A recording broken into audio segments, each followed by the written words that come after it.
안녕하세요, 여러분. 일상의 책 5월 수요 독토 호스트 하람이입니다. 오늘 저는 여러분께 한 가지 질문을 드리면서 시작하고 싶습니다. 당신은 사랑 때문에 죽을 수 있습니까? 잠깐 생각해 보세요. 대답하지 않으셔도 됩니다. 그냥 마음속으로만 느껴보세요. 아마 대부분은 그건 좀 지나친 것 아닌가 하고 생각하실 겁니다. 혹은 젊은 시절 정말 그럴 것 같았던 순간이 스쳐 지나가는 분도 계실지 모르겠습니다. 그런데 실제로 지금으로부터 약 250년 전 유럽의 젊은이들은 이 질문에 행동으로 답했습니다. 1774년 독일의 한 젊은 작가가 소설 한 편을 출판합니다. 그 소설이 출판되자마자 유럽 전역에서 기이한 일이 벌어지기 시작했습니다. 젊은 남성들이 소설 속 주인공과 똑같은 파란 연미복을 입고 똑같은 방식으로 스스로 목숨을 끊기 시작한 겁니다. 이탈리아, 프랑스, 영국, 독일 곳곳에서 모방 자살이 이어졌고 결국 여러 나라에서 이 소설을 아예 금서로 지정해 버립니다. 소설 한 권이 사람을 죽게 만든 겁니다. 그 소설이 바로 오늘 우리가 함께 이야기할 괴테의 젊은 베르테르의 슬픔입니다. 오늘 우리는 세 가지를 살펴볼 겁니다. 첫째, 이 소설이 탄생한 시대와 작가의 이야기. 둘째, 소설의 구조와 인물과 핵심 장면. 셋째, 이 소설이 오늘날 우리에게 던지는 질문들. 이렇게 세 부분으로 나눠서 진행하겠습니다. 자, 시작해볼까요? 첫 번째, 시대의 배경.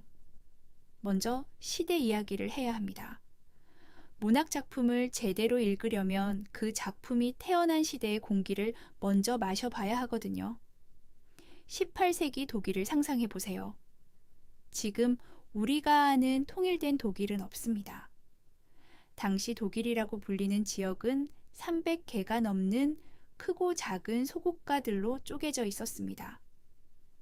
각각의 영주가 다스리는 작은 왕국들이 모자이크처럼 흩어져 있는 모습이었죠.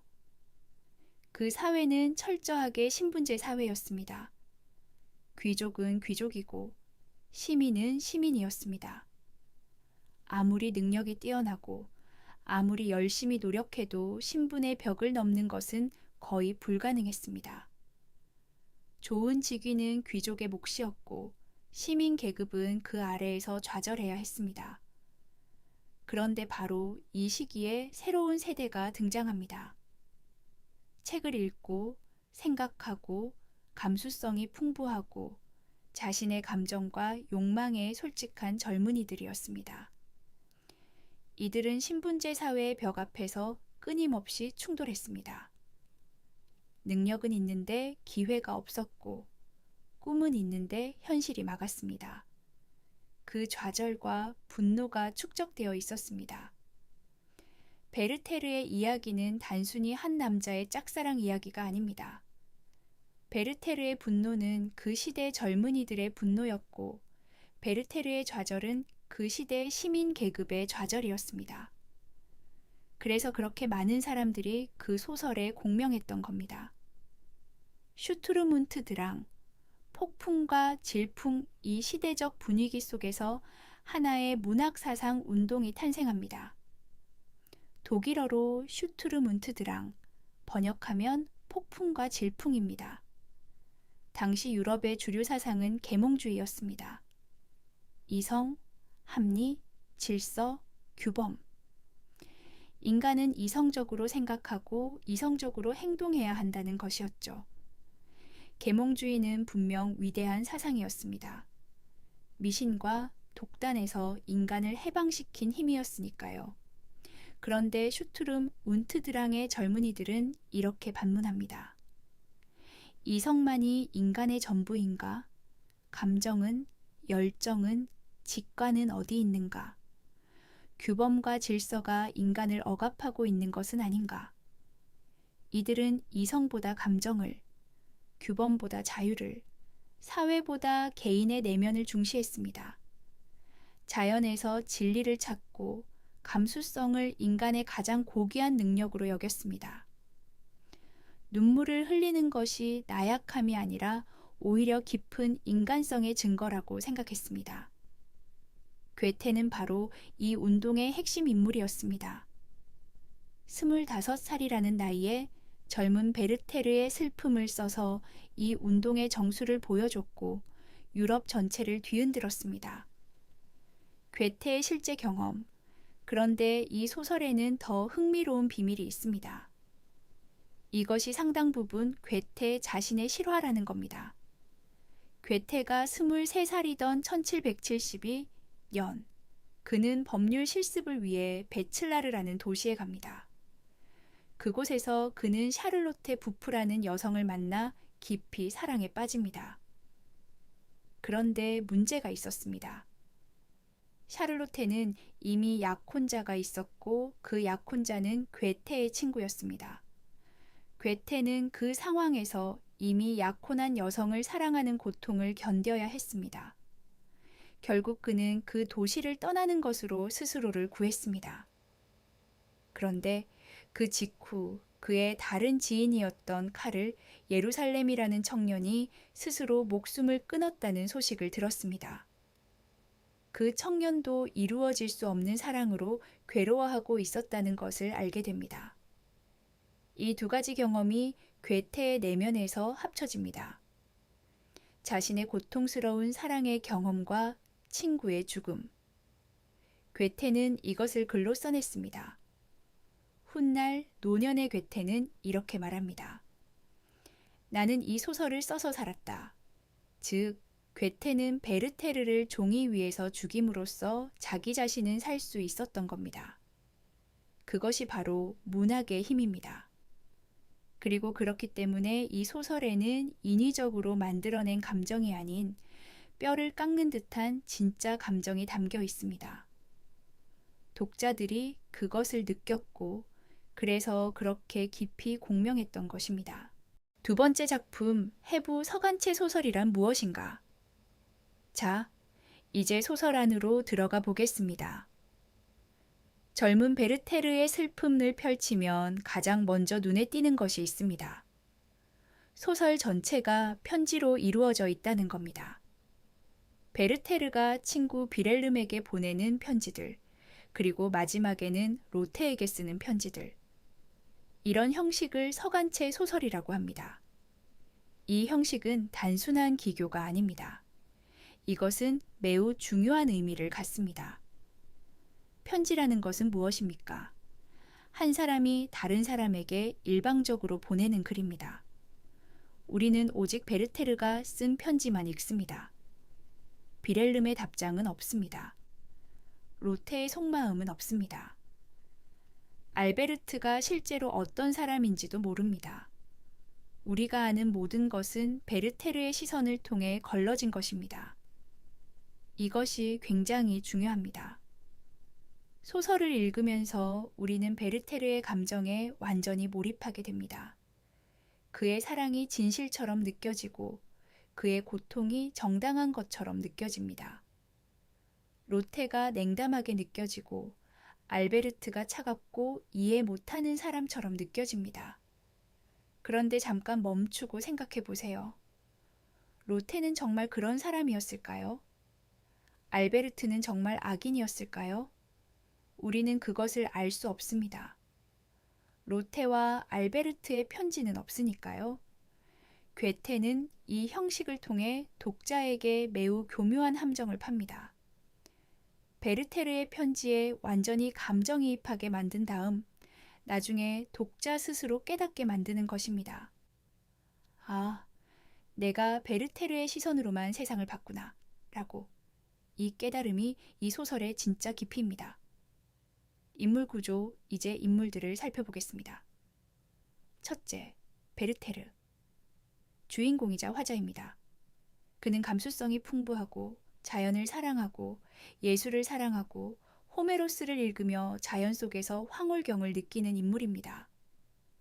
동시에 매우 열정적이고 감정의 진폭이 큽니다.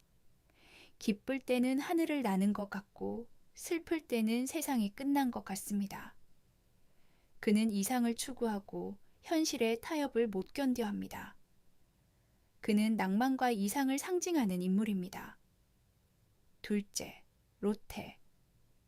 베르테르가 사랑하는 여성입니다. 그녀는 아름답고 따뜻하고 동생들을 돌보는 모성적인 인물로 묘사됩니다. 그런데 그녀는 이미 알베르트와 약혼한 상태입니다. 그리고 그 약속을 끝까지 지킵니다. 로테는 현실과 책임을 상징하는 인물입니다. 감정을 느끼면서도 그것에 완전히 휩쓸리지 않는, 어떻게 보면 베르테르보다 더 성숙한 인물일 수도 있습니다. 그런데 우리는 로테를 베르테르의 시선으로만 보기 때문에 그녀가 얼마나 힘들었는지, 얼마나 복잡한 감정을 가졌는지는 알 수 없습니다.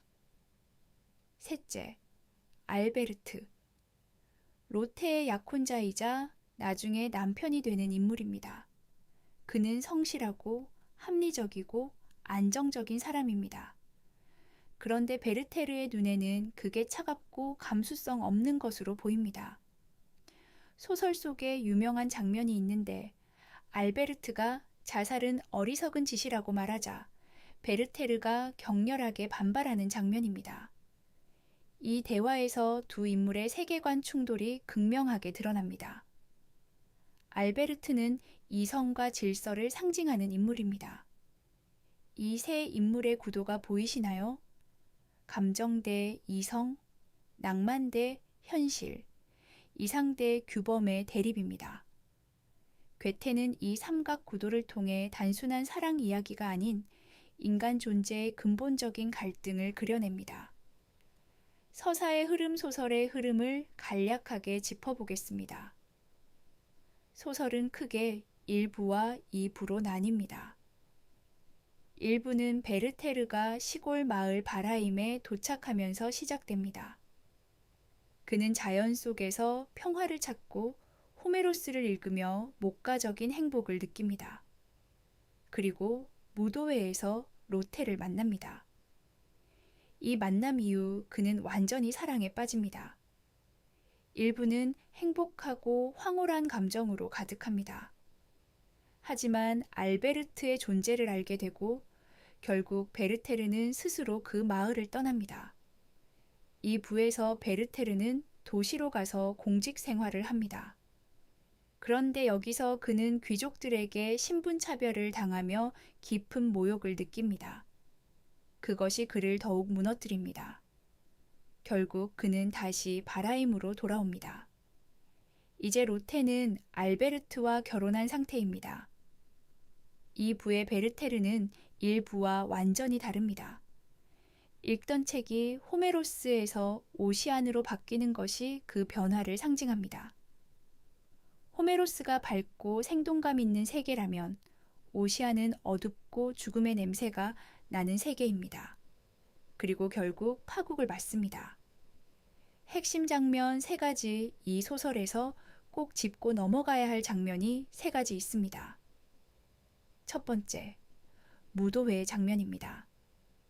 베르테르가 로테를 처음 만나는 무도회 장면은 이 소설에서 가장 아름답고 인상적인 장면 중 하나입니다. 더운 여름날 무도회가 열리고 갑자기 폭풍우가 몰아칩니다. 사람들이 창가로 몰려가 폭풍을 바라보는데 그 순간 베르테르와 로테가 눈이 마주칩니다. 그리고 베르테르는 로테의 눈에서 자신과 같은 감수성을, 같은 영혼을 발견했다고 느낍니다. 폭풍이라는 자연현상이 두 사람의 내면의 격동을 상징합니다. 이 장면은 낭만주의 문학의 정수입니다. 두 번째, 호메로스에서 오시안으로의 전환입니다.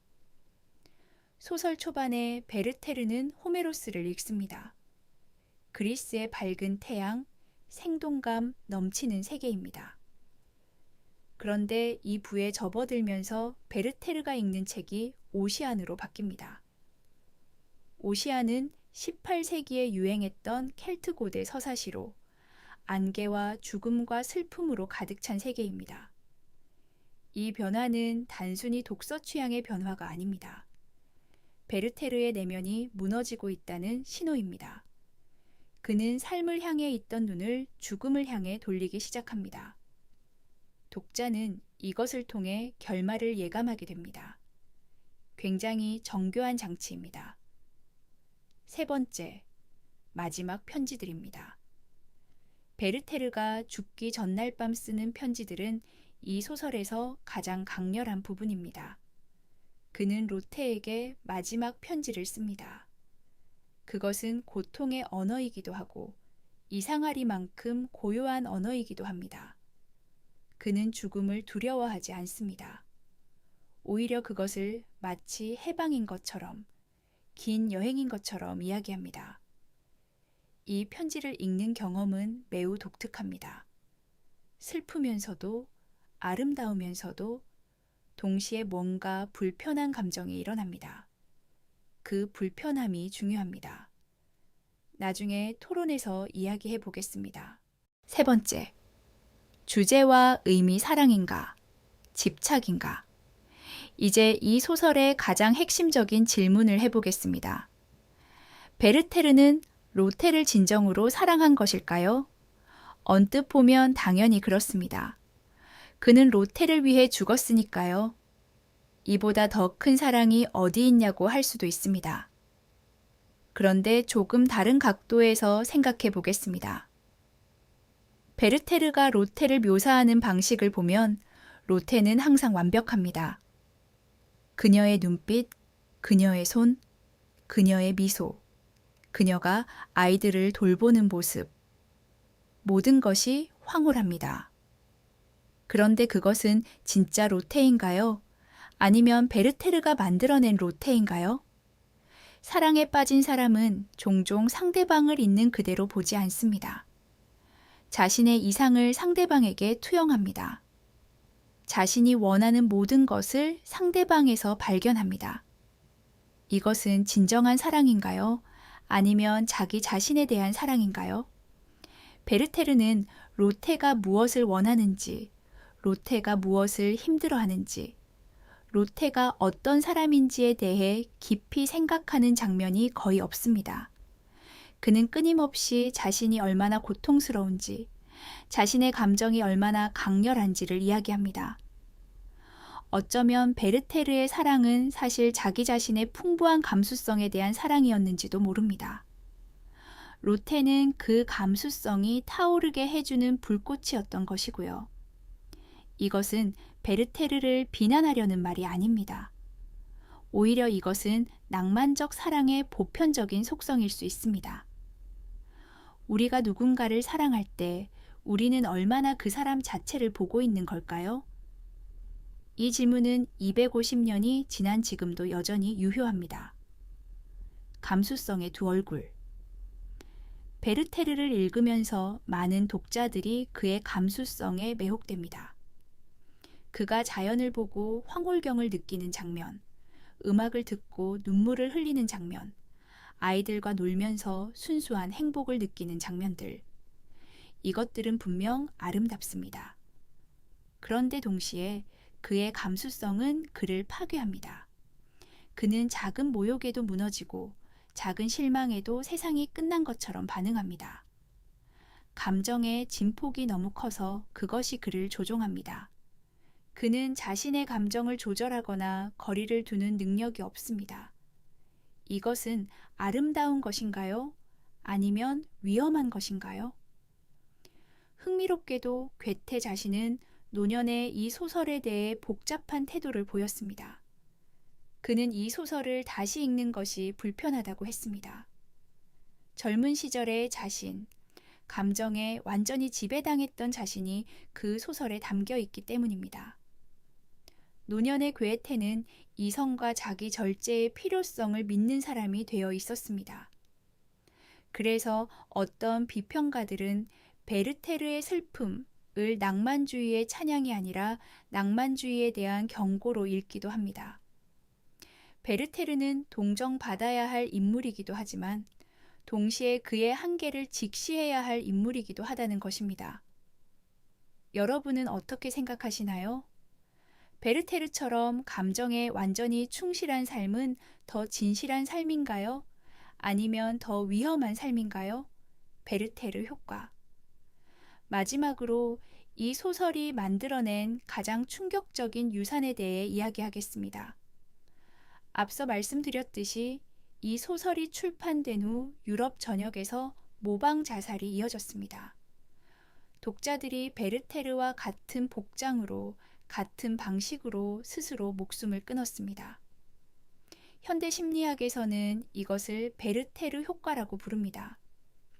유명인의 자살이나 미디어에서의 자살 묘사가 모방 자살을 유발한다는 사회심리학 개념입니다. 오늘날에도 유명인의 자살 이후 미디어 보도 방식에 대한 윤리 지침을 만들 때 이 개념이 사용됩니다. 문학작품 하나가 250년이 지난 오늘날 심리학과 언론 윤리 개념에 이름을 남겼다는 것, 놀랍지 않습니까?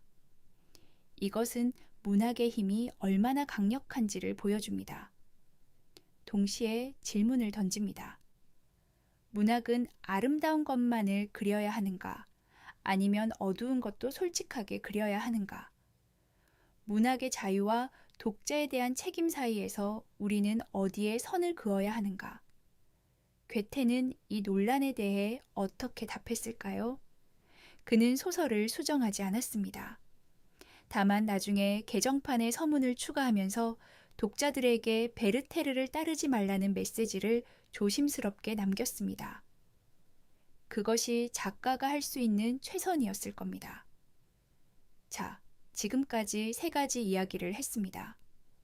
이 소설이 태어난 시대, 신분제 사회의 좌절과 감수성의 폭발, 소설의 구조와 인물들, 서간체라는 형식이 만들어내는 편향의 함정, 그리고 이 소설이 던지는 질문들, 사랑의 본질, 감수성의 양면성, 문학의 책임.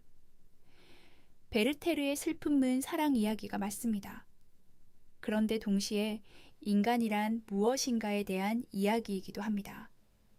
감정과 이성 사이에서, 이상과 현실 사이에서, 자유와 책임 사이에서 갈등하는 인간에 대한 이야기입니다. 그리고 그 갈등은 250년이 지난 오늘날에도 우리 안에 살아 있습니다.